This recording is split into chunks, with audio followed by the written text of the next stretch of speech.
At the pizzeria, everything looked as if Yuri had just stepped out, yet he was nowhere to be found. Izzy knocked on the door to Yuri's apartment behind the restaurant. Nothing. Ira told Izzy to kick open the door, and they stepped into a room marked by a violent lightning strike that had left the bed charred and the roof torn open. Yuri's ring, a photograph, and his wallet lay untouched on the nightstand. "Where did they all go?" asked Izzy. Ira couldn't answer, his voice caught in his throat. "What happened to Yuri? And all those kids?" "I don't know," Ira snapped. They descended into the restaurant below, both visibly shaken. Ira stumbled slightly, the weight of the day pressing heavily on him. On the outside, he appeared calm and collected, like a straight line. But Izzy knew better. Inside, Ira was a tangled mess, his mind racing while his body began to falter. Izzy watched closely, noticing the toll the day had taken. The disappearance of Yuri didn't fit their theology, and it hit Ira like a man caught off guard by an ocean wave. As the enormity of it all crashed over him, Ira stumbled forward, nearly falling, and was seized by a violent, coughing fit. Alarmed, Izzy rushed over towards him, but Ira waved him off, signaling he didn't need help. Still concerned, Izzy moved to the cupboards and began searching. After a few moments, he found a case of bottled water, offering a small relief in an otherwise overwhelming moment. "Go sit," Izzy said, handing Ira a bottle of water and leading him through the kitchen's swinging doors and into the dining area. "You need to eat." Ira sank into a booth, his shoulders slumping as exhaustion overtook him. He glanced around the empty restaurant. The red and white checkered tablecloths were gone, leaving the bare tables stark and uninviting. Chairs were stacked neatly upside down, their orderly arrangement contrasting with the chaos in his mind. Clutching his phone tightly, Ira fought the urge to reach out to his brother Yuri. But the phone was dead. Even if it weren't, Yuri's name was gone from his contacts, a casualty of the rift that had separated them. A few years earlier, Yuri's decision to follow Jesus had shattered their relationship. Ira, feeling bound by tradition, responded by deleting his brother's number, convinced it was the right thing to do. Now, in this moment of weakness, Ira felt this sharp sting of something, maybe regret. He couldn't quite place it. The feeling was foreign to him, unsettling in its unfamiliarity.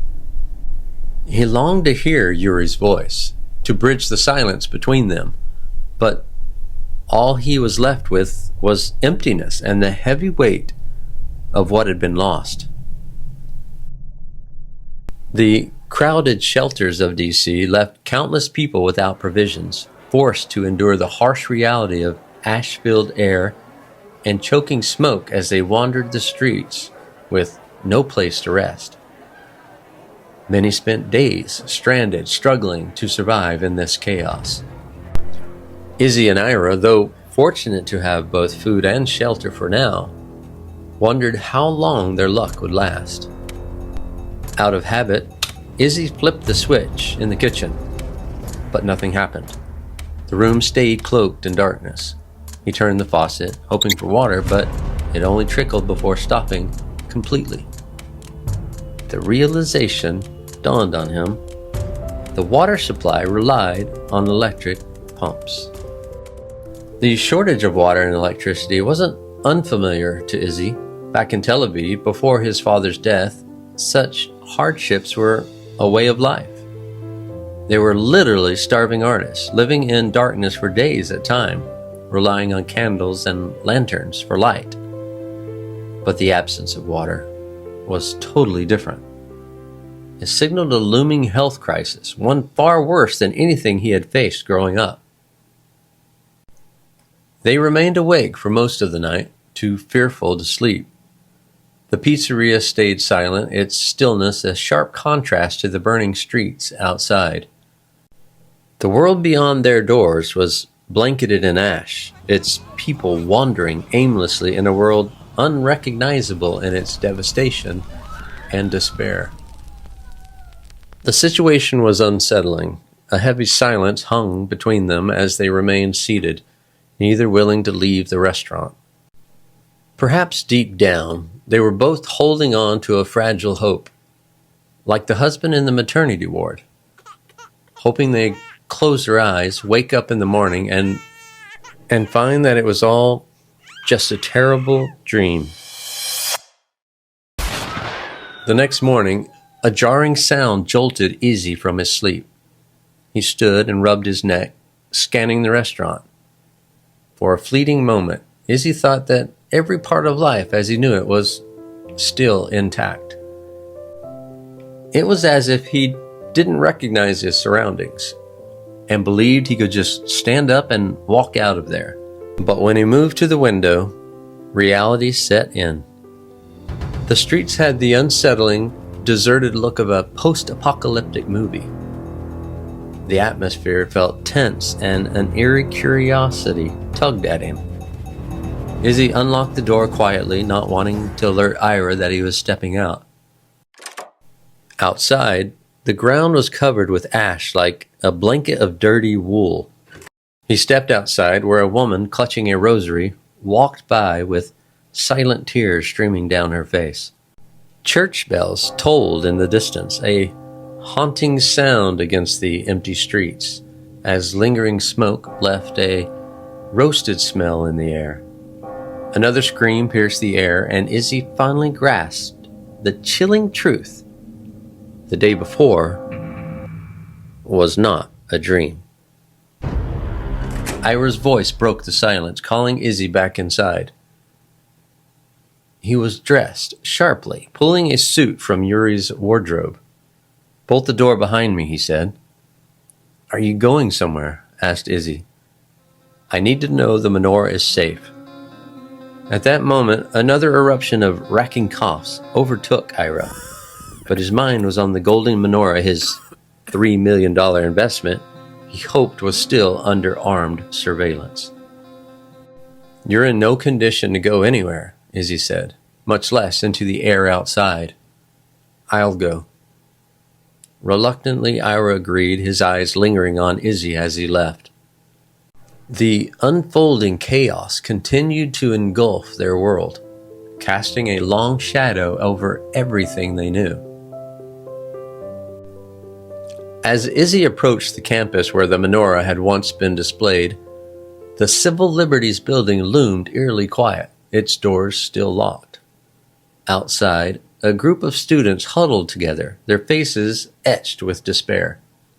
Their murmurs overlapping, unsettling, fragments of anguish spilling into the air. "We missed it. It was the rapture." "It was real. I thought I had time." Some groaned, others trembled, their bodies barely able to withstand the weight of their fear. "Take me." Among the chaos, the students discussed the small campus movement that had grown worldwide. The name? I'm the Storm. Its lightning bolt logo, now seen everywhere, from stickers to apparel to billboards. A memory surfaced. A video Yuri once sent Izzy. In it, a warning that life as they knew it wouldn't continue indefinitely, and that the next major event on God's prophetic timetable was the rapture of the church, a sudden and cataclysmic event marked by lightning. The video had explained I'm the Storm's mission: to counter the devil's lies about the rapture, alien abduction, or worse, the claim that God had removed only the unrighteous.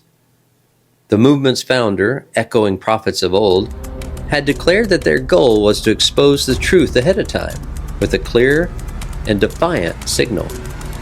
I'm the Storm.